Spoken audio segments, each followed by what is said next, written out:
Liu. I'm a board member of the organization Chinese Culture, Education and Services, and since the mid-1990s, we've had the honor of partnering with the Missouri Botanical Garden to host this annual celebration of Chinese culture. And I just want to say a quick thank you to our garden partners, including Abby, I don't know where she is, and Jay, and the whole team. I also wanted to say that if any of my fellow board members of CCES are here, maybe give us a wave. Mayor Jones and County Executive Page kind of took responsibility for the bad weather, so we were just taking all the credit for everything good going on this weekend. And also, I have to say, whenever the city and county come together, things always work out, so I appreciate that. Please bring us good weather.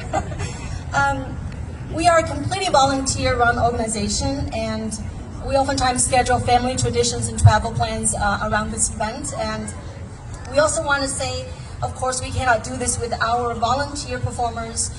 This year we have a total of close to 800 of them.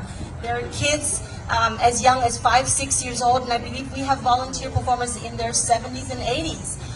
My fellow board member, Mr. Yiming Zhu over here, just told me that he's been here for about 25 years.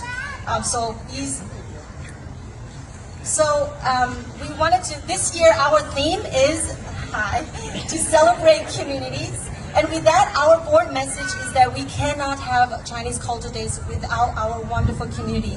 Our record shows that in our St. Louis region, including county and the nearby region, there are upwards of 30,000 to 40,000 Chinese and Chinese Americans. And also there are numerous organizations active in educational, social services, cultural, as well as advocacy work. Many of them will be in the parade today. And that's something that you're seeing in Chinese and Asian communities all over the country as well, is that we're seeing a lot more advocacy and engagement than before. Now, celebrating our community and heritage also means finding ways to reconnect with our history. Mayor Jones mentioned how St. Louis holds the prestige of being the first American city to have a sister city in China. Did you know that there's a more rich and deep history in St. Louis, in St. Louis, the Chinese community that goes back to much earlier? Recently, I learned that there is a news story of Chinese residents in St. Louis in Hop Alley or Chinatown, which is where stadium is today, of the folks in Chinatown back then celebrating Chinese New Year as early as 1878. And there's a news story about them celebrating it with food and elaborate rituals. And it just brings me a wonderful sense of joy and honor to think about how what we are doing here in the Botanical Garden is continuing on that wonderful tradition of celebrating heritage here.